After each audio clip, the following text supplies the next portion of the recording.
Ya, ketemu lagi dengan saya Respati Ardi di Pura-Pura Podcast yang logonya kura-kura. Slowly but sure, di sini saya pengen menceritakan success story yang kedua nih. Ada tamu yang spesial hari ini yang sangat menginspirasi. Sebelumnya saya sudah ngobrol, tapi di podcast kali ini di Pura-Pura Podcast karena juga dadakan podcast, saya pengen menceritakan lebih dalam lagi supaya kisah-kisah atau cerita dari kawan kita bisa menginspirasi. Selamat datang Mas Lingga. Terima kasih Mas Ardi. Mas Lingga dari Zavaran Spa. Ya, kita kebetulan berkenalan di HIMI dan sekarang bisa kesempatan untuk podcast. Ya, silakan perkenalkan Mas Lingga ke teman-teman. Nama Lingga Bahtiar. Ya, Usia masih 27 tahun. oke. Sudah berkeluarga, anak baru satu, OTW 2 Mas. OTW 2. Wow, anaknya OTW 2. Umur berapa Mas tadi? 27. 27 tahun, umur sudah mau OTW 2. Mirip-mirip sama saya dulu nikah juga umur 25 Mas. Lalu di umur 27 saya juga udah 2 anak. Jadi pertama yang sama kedua kesundulan, jadi cepat ya. Sama Mas. Sama ya? Kesundulan. Oh, kesundulan berarti waduh. Dan saya kemarin ngobrol itu kita sama-sama anak Maret, ternyata sama-sama kelahiran Maret gitu. Katanya anak Maret itu semangat ya Mas, pace-nya tinggi ya. Foto atau sih. Foto atau sih. Ya, Mas Lingga ini sekarang punya bisnis Zavaran Spa yang sudah beberapa cabang nih, nggak hanya di Solo, tapi di Kalimantan ya Mas. Nah, mungkin saya sedikit mengorek dulu ya Mas ya, kenapa sampai perjalanannya bisa sampai Zavaran. Bisnis itu seperti yang di podcast sebelumnya, bisnis itu ada 3, ada bisnis by design, ada by nature, atau by accident. Nah, di Mas Lingga ini bisnis yang gimana Mas? Kok sampai akhirnya punya bisnis spa nih? Kalau kita ngomongin wellness ya, sekarang lagi dikejut wellness tourism. Apa nih Mas ceritanya bisa sampai itu? Pertama gini Mas, untuk bisnis spa itu awal mulanya ini awal mula berdiri apa awal mula merintis nih? Sampai gimana caranya? Apakah dulu memang dari SMA aku udah jualan, kuliah udah mulai bisnis, atau memang gimana nih? Yang baik apa nih bisnisnya? Kalau aku dari kecil memang udah bakat bisnis. Oh, udah senang bisnis. Oke. Bisnis. Nah, kebetulan SMP dulu pernah jualan martabak telur puyuh. Martabak telur puyuh SMP itu Mas? SMP kelas 2 itu jualan martabak telur puyuh yang dititip-titipan ke wedangan, ke angkringan kayak gitu kan. Nah, terus SMA itu masih sekolah juga ada jualan jagung bakar. Jagung bakar di mana? Di Solo juga itu? Di Solo di pinggir jalan. Nah, terus setelah SMA lulus kerja dulu Mas. Nah, kerja dulu pertama itu di Jakarta Barat. Ya. Di Jakarta Barat waktu itu jadi ART sebenarnya. Wow. Nah, awalnya ngelamar admin. Di sebuah perusahaan tuh apa tuh atau apa tuh? Ini rumah tinggal tapi bosnya itu dia online shop gitu loh. Rumah tinggal bosnya online shop. Bosnya online shop awalnya daftar admin tapi nggak lolos, akhirnya jadi ART, asisten rumah tangga. Asisten bersih rumah. Serius Mas itu? Iya, di Jakarta Barat di perumahan. Di tahun berapa itu Mas? Green Garden, waduh lupa itu Mas. Berarti Meruya kalau nggak salah ya. Pokoknya Jakarta Barat ya? dekat Indovision itu loh, Oke, dekat oke. Menara Indovision. Iya. Nah, terus setelah itu bekerja di Jakarta Timur, Oke. di konsultan minimarket. Nah, itu serabutan Mas. Tapi di ART tadi berapa lama Mas? SOP mengerjakan sehari-hari bersih-bersih doang tuh. Ya bersih-bersih Mas, Oke. bersih-bersih. Tapi nggak masak ya. Nggak bisa. Bersih-bersih, nyuci gitu aja, nyuci piring gitu. Padahal lamarannya admin. Admin. Tapi kenapa pas pada waktu di interview itu tiba-tiba jadi ART aja deh kamu gitu? Karena nggak lolos tes. Admin kebetulan bosku namanya dulu Pak David, dia ngasih tes admin itu, aku memang nggak lolos tes, akhirnya ditawarkan untuk jadi ART. Udah mau daripada nggak kerja toh, Ya. akhirnya ya oke aja. Oke, lanjut terus jadi ART, lalu terus berapa lama tadi Mas di situ? Mungkin 3-4 3-4 bulan, akhirnya terus pengennya pindah lagi gitu. Pindah lagi, bukan pindah lagi sih, maksudnya lebihnya karena ada permasalahan. Lalu masalah di internet. Permasalahan di internal, akhirnya saya kerja lagi di Jakarta Timur. Oke. Konsultan minimarket tuh Mas. Konsultan minimarket Minimarket ya. di PT Mitra Ritelindo Sentosa. Nah itu punyanya Pak Hans itu orang Medan. Itu direkrutnya pas waktu itu cuma masih nyari kerja mas, masih nyari kerja, cuma waktu nongkrong di warteg ketemu sama beliau ditawarin kerja. Oh, by accident juga di situ ya? By accident. Lagi makan, lagi ngiyup hujan lah, ngiyup hujan karena bosnya ya tumben-tumben lagi di pas warteg di juga ya situ, bosnya pas ya? di situ. Nah karena telepon sama keluarga masih bingung nyari kerjaan, akhirnya bosnya mungkin dengar kan di belakang nawarin pekerjaan gitu. Kamu mau nggak kerja di tempatku? Ada dapat mes dan segala macam, ya udah ikut Oke, kayak gitu kan. Lumayan lama itu ikut beliau wirawiri. Nah setelah itu baru ke Bali mas. Lompat juga ke Bali ya? Ke Bali Berapa lama mas tadi di retail tadi? mungkin ya sekitar 5 bulan. Oh 5 bulanan ya. Sekitar itu. Nah terus ke Bali itu di PT Tower Bersama Group lah. Wah itu perusahaan besar ya? Ya. Ya. Nah itu maintenance tower mas, jadi yang benerin tower, bersihkan tower SST, rooftop. SST itu tower yang di yang merah itu yang panjang itu. Ya Tower Bersama Group ya, Ya, TPG itu nah. punya Pak Trenggono dan Pak Sandiaga Uno Ya. kalau nggak salah ya waktu itu ya. Nah itu kita bersih di situ. Bersih mas? Ya tugasnya Bersih tower? bersih bukan towernya dibersihin, kadang kita ngecekin antena. Itu kan ada antena nanti kita cek, terus kita juga ngecekin lampu. Biasanya lampu yang di atas paling puncak itu nggak boleh sampai mati. Oh ya klip-klip ya, kalau Ya. kita tahu di tower-tower itu ada klip-klip itu. Terus kita harus bersihkan halaman-halamannya juga. Oh, sekitaran itu juga Sekitaran harus dibersihkan. walaupun itu nggak pengaruh fungsinya ya, Ya, fungsinya dari cuma tower tetap itu. harus dibersihkan, takutnya kan mempengaruhi di kelistrikan juga gitu. Nah jadi kadang kita backup kalau mati lampu kita harus backup pakai genset. Biasanya kayak gitu. Tugas-tugasnya lebih. Tapi tugas itu di Tower Bersama Group, kita kalau teman-teman tahu kan banyak tower itu ya. Maksudnya memang area Mas Liga di area ini handle 5 tower atau cuman salah satu tower atau beberapa tower gitu Mas? Waktu di Bali aku dapat jatahnya itu di Tabanan dan Pasar. Nah jadi di situ setiap kita udah ada targetnya. Setiap bulan itu ada 27 tower kalau waktu saya pegang. Berarti maintenance 27 tower ya Mas? Maintenance. Kalau misalnya waktu kita pas maintenance ternyata di tower yang jatahnya kita itu baru trouble, ya kita harus benerin dulu. 24 jam itu Mas? Ya, Atau kerjaannya ada jam hitungannya kerja? hitungannya sebenarnya 24 jam. Kalau trouble-nya malam tuh Mas? Iya, tetap harus berangkat. Oke. Wow, tantangan. Karena di tower itu kan ada baterai. Nah, kalau misalnya mati lampu itu tower itu baterainya cuma 2 jam aja. Oke. Nah, kalau enggak gitu sinyalnya nanti ngedrop. Oh. Jadi harus di backup. Jadi terus ini lagi. Ya. Nah, baru setelah dari Tower Bersama itu rencana pulang ke Solo untuk usaha lah waktu itu. Usaha di Bakpia, Mas. Apa yang meniatkan yang tadi di Tower Bersama Group sudah handling 27 dan akhirnya meniatkan di Solo memulai bisnis pertamanya ya berarti ya. Walaupun tadi ada bisnis jamu bakar, telur puyuh, tapi mulai bisnis pertamanya nih di usia dewasa dari Bali ke Solo. Apa yang meniatkan itu, Mas? Meniatkan itu ya karena kan kita kan memang pengennya, memang saya udah dari lama kan bisnis ya Mas. Pengennya tetap bisnis. Nggak mau lah, makanya berkarir di Tower Bersama juga nggak mau ya. Ya tetap kita kan, saya kan tetap sudah memang passionnya di bisnis gitu. Akhirnya ya pulang ke Solo, awalnya itu jadi sales asuransi dulu. Nah sales asuransi itu kan nggak langsung closing ya Mas ya, karena memang namanya aja kita nyari ngobrol janji itu nggak gampang lah intinya gitu. Kadang dalam satu tahun tuh nggak dapat nasabah.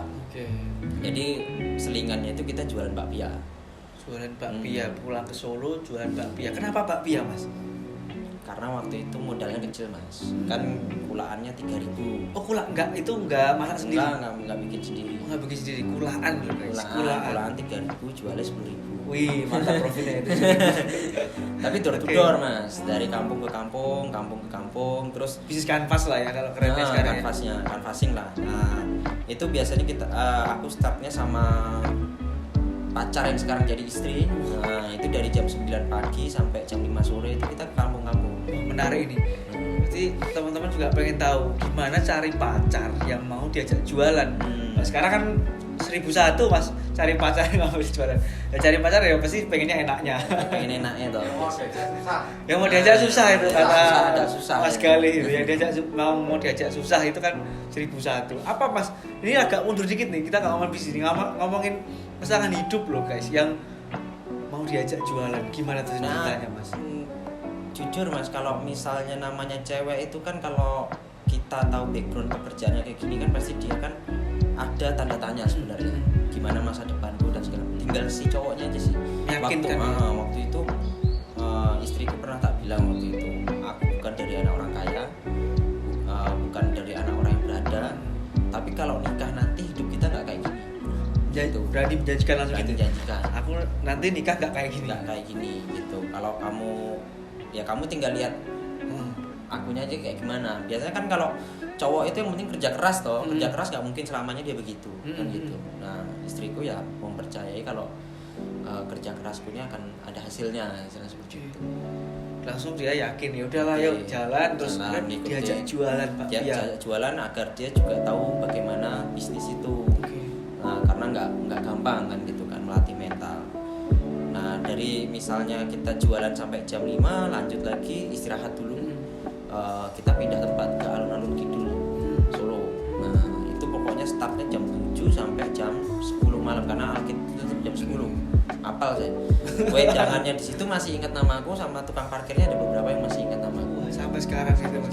Berapa lama Mas sampai jual bakpia itu? Tahun lebih Mas. Terus gitu tiap hari ya? Setengah tahun. Emang menekuni itu ya Mas ya? Saya sambil tadi ya. Pertama ngelatih ini Mas. Ngelatih kita berbicara sama orang dan juga ngelatih penolakan. Berarti latihan tuh terjun langsung gitu. Terjun langsung. Nah, jadi awalnya aku nggak bisa ngomong kayak gini. Awalnya aku dulu minderan, nggak percaya diri lah. Selama aku bakpia itu dan segala macam, akhirnya aku bisa ngomong sampai saat ini. Jadi ya lumayan pede lah untuk mengutarakan suatu cerita. Nah, ibaratnya kayak gitu di depan kamera juga lumayan pede karena udah terbiasa waktu di bakpia itu ditolak, terus dulu sempat dilempar banyu isa-isa sama lucu ini sama apa namanya, mungkin ya waktu itu kan aku nawarin bakpia ya Mas ya, tak gedor-gedor kok pintunya buka kan. Berarti rumah ke rumah itu, rumah ke rumah bukan kan di pasar, di rumah di alam jadi kan gitu. kalau rumah ke rumah itu kan kita kan lihatnya kan gerbangnya digembok apa dibuka dikit tak pintunya kita masukin. Kita masukin, mungkin orangnya pas kesusu atau gimana gitu, disangkanya orang penting atau gimana, atau tamunya dia mungkin nunggu tamu yang ditunggu-tunggu belum datang-datang. Misi Bu, saya mau nawarkan bakpia kering dan segala macam gitu. Alah Mas dilempar langsung pakai air cucian itu. Dia masih bawa wajan itu. Buru-buru aja tuan rumahnya. Tak kira sopo. Konyol. Ya pernah. Gitu. Wow. Mentalnya gimana Mas pada waktu itu? Saya gak membayangkan lagi struggle nih buat terus digituin sama orang. Rasanya gimana Mas? Rasanya ya ngedrop ya Mas ya. Kalau kayak gitu ya pasti ada. Kalau aku ngomong mentalku biasa aja ya enggak mungkin. Pasti ngedrop ya. Cuma ya lama-lama kebiasaan akhirnya jadi terbiasa. Gitu. Dari hal-hal yang langsung dicoba. Apapun challenge-nya, kalau kita bisa kuat ya lanjut terus ya Mas ya. Oke. Terus lanjut tuh Mas terus. Baru setelah bakpia itu ibuku ini dia punya usaha. Usaha itu di spa Cantika. Jadi memang waktu saat itu kondisinya masih kondisi yang drop. Di tahun berapa tuh Mas spa itu? 2017 atau 2017 ya. 2017 apa. Nah, itu beliau itu spanya waktu itu drop. Nah, sempat juga hutang dan segala macam yang harus sampai mau jual rumah kan istilah seperti itu. Nah, daripada jual rumah mending tak kontrak istilah gitu. Jadi Mas Linggang ngontrak punya ibunya sendiri. Ya, jadi istilahnya ya namanya bisnis ya bisnis kan begitu. Nah, kita kontrak sama ibuku. Awalnya itu aku nggak ada duit Mas, ada tapi sebagian ditalangi sama istri waktu itu. Duit itu apakah hasil penjualan dari bakpia tadi yang jadi kumpul-kumpul sama aku kan ada WO juga. Oh ya. Wedding organizer. Nah, awalnya selain bakpia ada WO juga tadi bosnya. Setelah bakpia itu malah wedding organizer malah kebalik nih. setelah bakpia itu wedding organizer dulu. Nah setelah wedding organizer itu kan tanpa modal ya, bisnis bener-bener bisnis tanpa jasa modal. ya namanya WO ya. Bisnis mulut aja yang ngomong gitu loh. Iya. Nah itu lumayan keuntungannya waktu itu. Nah waktu itu saya tabung barulah memberanikan diri untuk usaha ibu. Kita ambil itu. Nah berjalannya waktu 2 tahun, 2,5 tahun kalau nggak salah. Nah itu lumayan bagus trafiknya karena waktu itu awalnya punya karyawan 1. Waktu pas terakhir saya pegang itu udah punya 7 terapis ya. Dari sebelumnya 1 karyawan, sekarang waktu terakhir 7 terapis. Belum termasuk staf yang lain. Dalam waktu berapa lama? 2,5 tahun. 2,5 tahun ya. Bisa Nah itu ya, growing. itu pun kita harus jatuh bangun pasti ya. ya 2,5 tahun kita itu ya, Mas? promosi itu saya tuh promosi di Solo Square itu kan harus ada izin mas, nyebarin brosur. Kadang ya kita simpen dulu di kantong, baru tak kasih ke orang gitu. Sama istri sebelah sana food court, aku XS1 misalnya gitu. Itu sudah menikah dong ya Mas? Sudah mau menikah. Mau menikah ya? Mau menikah. Jadi mau menikah aja masih disuruh Masih. sebar brosur loh. Masih. Jalan kita mau menikah itu habis bakpia ngumpulin kebetulannya saya ini sebar brosur sebar brosur. Nah, cuma kan kadang diusir sapam tau karena enggak ada izin kan Ya, kalau ketahuan, izin. makanya kadang kan passing nggak boleh ya. kadang apa namanya kita sembunyi-sembunyi, cuma jangan ditiru ya. Tapi nggak apa-apa Mas. Kalau nekat harus ditiru ya Mas ya.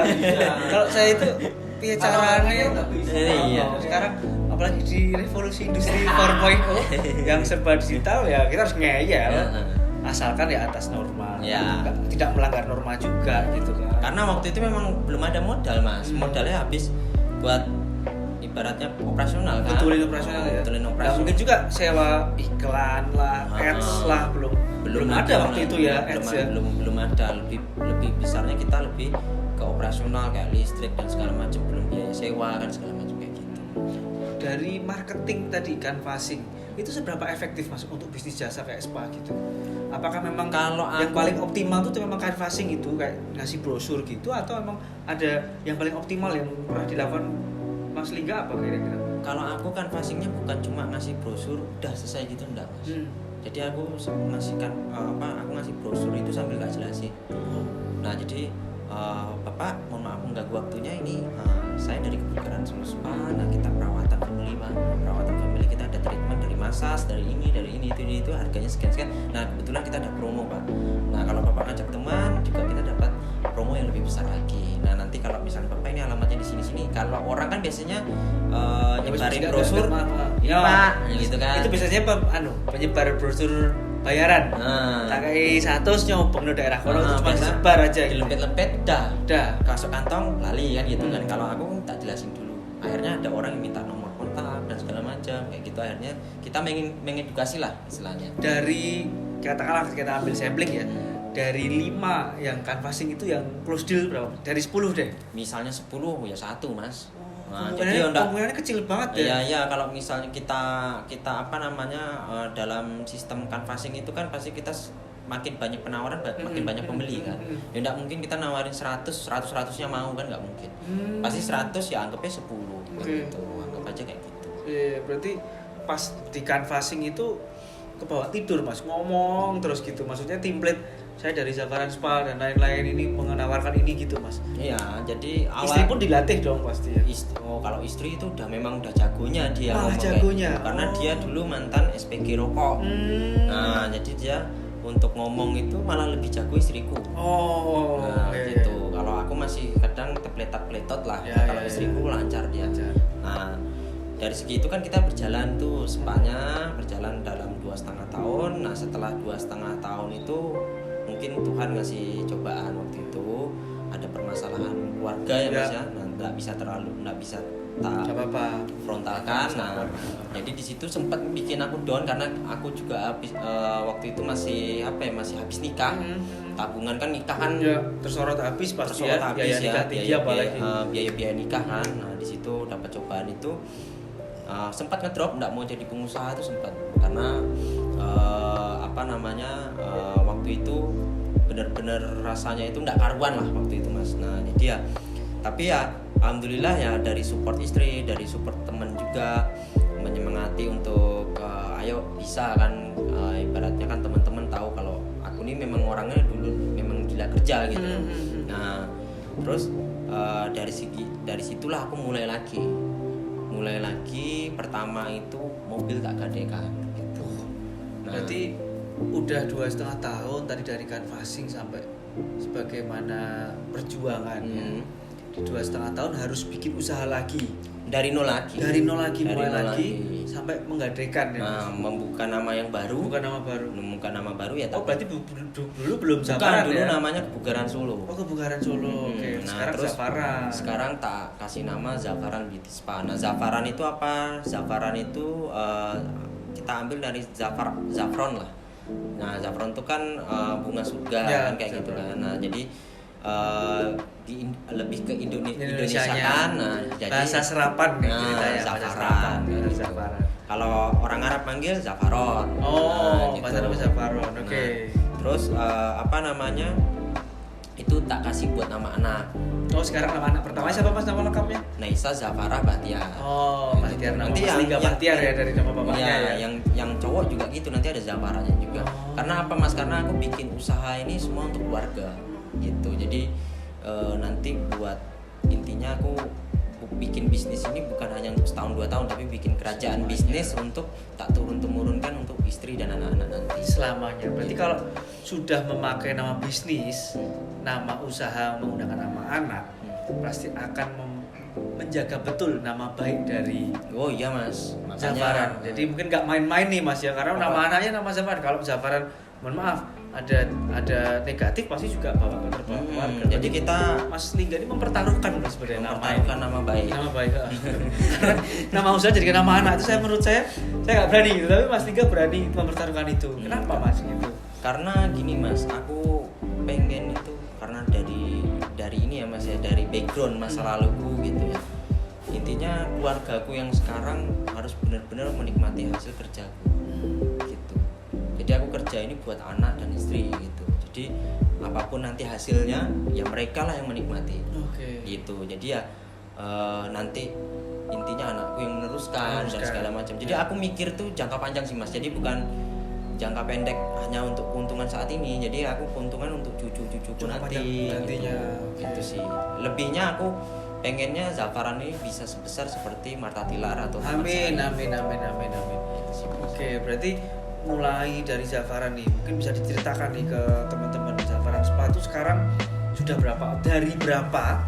Dari satu terapis kan pasti ya awalnya sampai berapa nih Mas sekarang? Dan karyawan dan staff? Karyawan total nasional ya? Ya nasional dong. Nasional ada 40. Ada 40 karyawan.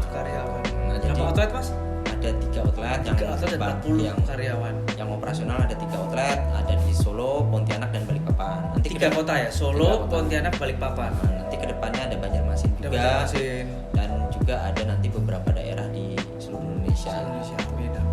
Kuncinya apa Mas bisa dari satu karyawan berbulan di Solo ya pertama kali ya, akhirnya bisa expand nih ke kota-kota yang lain, apa tuh Mas biar teman-teman juga jangan pesimis baru punya Solo bisa mengekspand bisnisnya, apa nih kuncinya Mas bisa menginspirasi? Pertama kita harus ngikutin tren Mas gitu, dan kita adaptif lah ya, ngikutin tren. Nggak bisa kita ngikutin zaman dulu, itu nggak bisa. Jadi kita ngikutin tren sekarang dunia digital kita ikutin.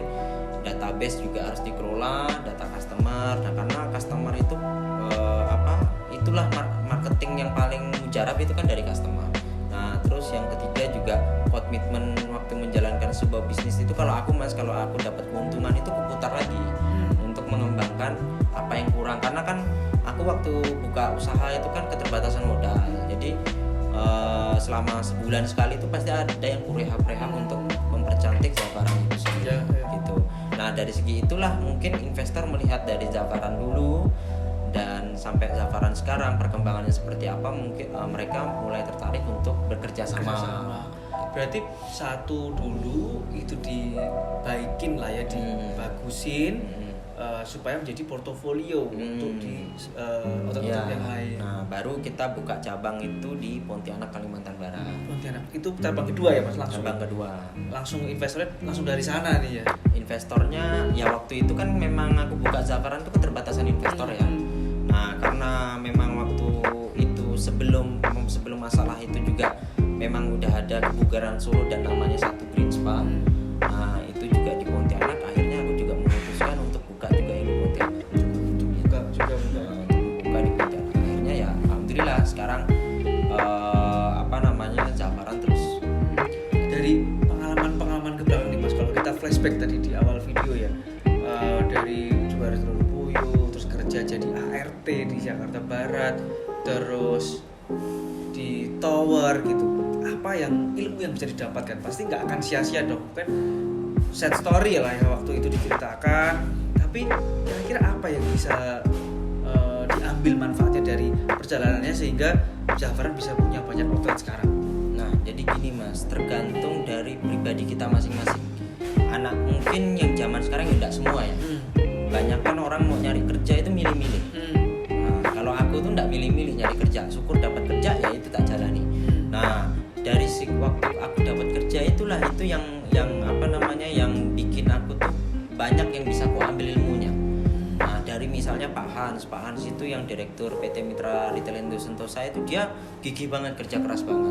Nah, ambil di situ. Ya saya ambil ilmunya, bagaimana cara dia manajemen SDM, bagaimana dia cara ininya, mengelola tim kayak gitu kan. Nah, Pak David yang saya waktu jadi ART juga tak contoh ya bagaimana dia tekun memonitoring untuk berjualan online-nya, istilahnya kok bisa laris banget kayak gitu kan.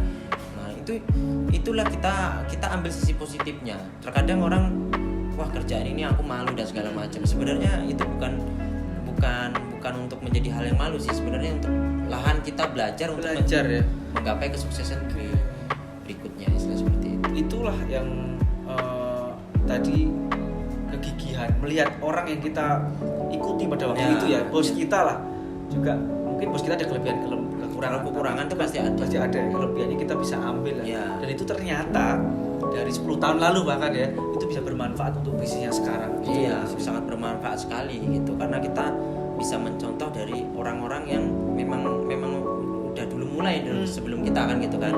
Nah, termasuk ke dalam dunia bisnis ini kan aku mengikutin tren dan modifikasi gitu loh. Nah, modifikasi dengan apa yang ku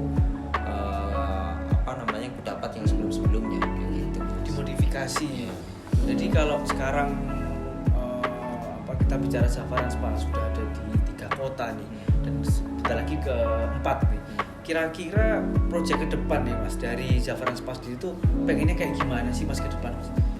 Pengennya kalau visi misinya kita lebihnya ke membuka seluas-luasnya lapangan pekerjaan. Karena ke lapangan pekerjaan ini nih visi nggak biasanya meningkatkan profit atau membuka satu cabang, ternyata visinya dulu dibuka membuka lapangan kerja. Pertama kalau pengusaha itu Mas, kalau bagiku ya, kalau pengusaha apalagi aku yang memang dari awal ya. Nah, keuntungan itu perlu, tapi bagaimana bisa bermanfaat bagi banyak orang. Nah, jadi ya dalam satu bisnis pasti ada kerugian ya. Kerugianku lebih besar itu pertama di penggajian biasanya, penggajian karyawan dan segala macamnya. Tapi aku belum pernah selama sejarah ini belum pernah ada namanya memotong gaji karyawan. Waktu kondisi apapun itu, mau sepi, mau Covid kemarin ya nggak ada gitu. Jadi waktu Covid ya kita tetap full. Tapi waktu pas Covid, waktu memang sepangan ya masuk dampak ya. Pasti dampak langsung lah. Itu aku jualan ikan Mas untuk menutupi gaji karyawan itu. Bukan mengoptimalisasi bisnisnya, tapi karyawan tetap masuk. Itu itu disuruh tutup Mas. Disuruh tutup ya. Iya. Karena disuruh tutup waktu itu. Waktu itu aku jualan ikan koi yang aku pelihara. Gitu. Jadi tak jual untuk gaji Mas. Untuk gaji. Nah, kok lumayan. Lanjut sampai sekarang Mas. Peluang bisnis baru nih guys. Koi. Ternyata setelah menjual ternyata ada untungnya ya. Ya, untungnya alhamdulillah bisa. By accident ya. Dari yang nawa itu atau niatnya Mas Lingga ya wis saya punya karyawan harus tetap bergaji karena dia menghidupi keluarganya. Sekarang dapat opportunity bisnis baru, jual ikan koi, dagang ikan koi ya Mas ya. Ya udah lama Mas itu, alhamdulillah kita banyak kirim keluar. The best profit nih satu ikan, boleh diceritakan nggak di spill? Kira-kira untung berapa sih Mas? Yang paling keren, aku bisa untung mungkin kalau penontonnya ada juga yang penjual ikan pasti tahu lah mereka. keuntungan ikan itu bisa 1000%, bisa 100% Wow. gitu. Kalau kita nominalkan nih Mas, kulak berapa jual berapa ini? Boleh nggak nih?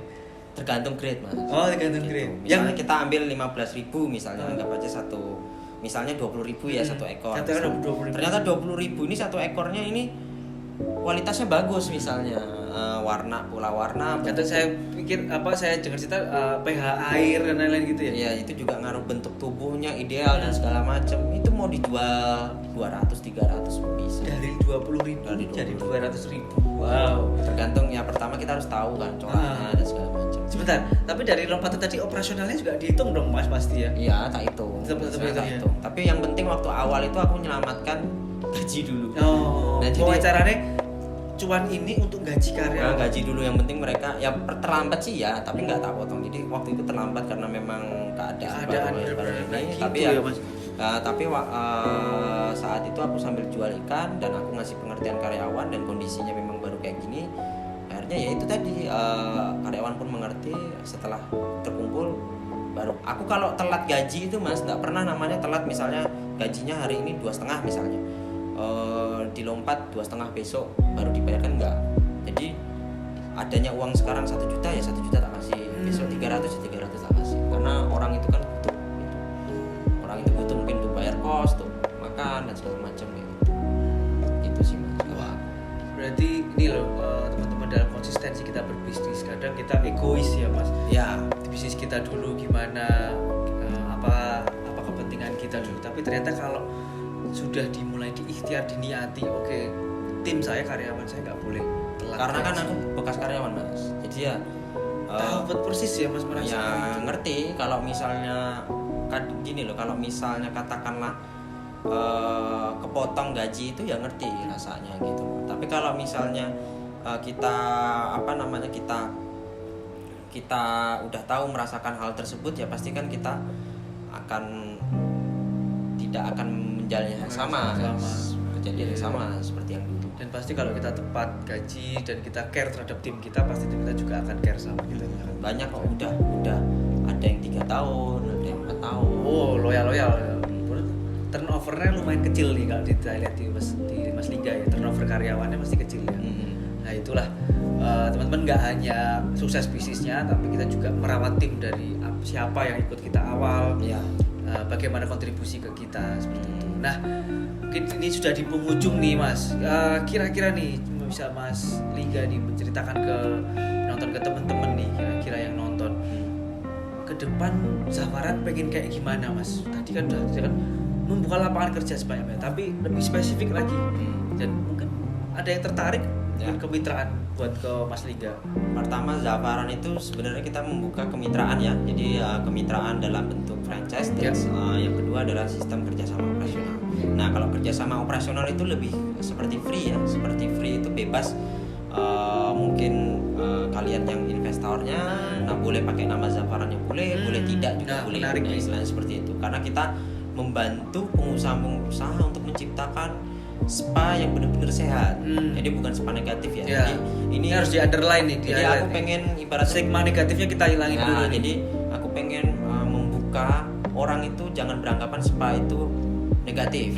Jadi ibaratnya ayo pengusaha-pengusaha yang pengen buka usaha spa, yang mungkin bingung manajemen tata kelolanya seperti apa, bisa hubungi Zafaran ya. Nanti kita bisa bantu untuk manajemen SDM, terus kita pelatihan karyawan, terus kita juga bantu marketing dan segala macam. Bisa sistem franchise, juga bisa sistem KSO tadi, kerjasama operasional tadi. Oke, top banget Mas Liga. Berarti kalau kita konklusikan, dan sekarang lagi hype juga wellness tourism. Kalau bisnis sektor real sekarang untuk kebutuhan sekunder tentang baju dan lain-lain, kalau saya curhat dari teman-teman pengusaha agak drop, tapi justru tourism nih yang naik nih ya. Setelah pandemi tourism naik. Nah, ini bisnis opportunity yang sangat luar biasa, wellness tourism. Nah, mungkin terakhir Mas, sedikit kira-kira opportunity bisnis di bisnis jasa tourism itu gimana nih Mas, supaya lebih menarik lagi teman-teman, supaya kayaknya bener nih ngajak Mas Liga bikin spa nih, atau kita tonjolin wellness tourism ya, karena bidang jasa nih gitu. Kalau spa ya lebihnya ke pariwisata spa ya. Nah, itu kan dia lebihnya ke ke budaya kejawanya kan lebih melekat gitu kan. Nah, jadi ya pertama ya pasti yang dilihat itu kan kualitas terapis dan attitude-nya. Oke. Gitu. Jadi attitude terapis itu pasti dilihat. Oh, Nah, dari mereka-mereka karena jago. jasa ya, Mas. Karena jasa dan dalam bentuk modelnya itu kejawa-jawaan gitu. Aku punya bisnis, punya Zafaran itu ada di beberapa outlet yang kupakai bukan dari orang-orang mana, Mas. Biasanya kan ada tuh spa yang mungkin buka spa di Jakarta, karyawannya dari Bandung, dari Jakarta, atau dari Solo mungkin kayak gitu. Kalau aku pakainya orang-orang lokal di situ.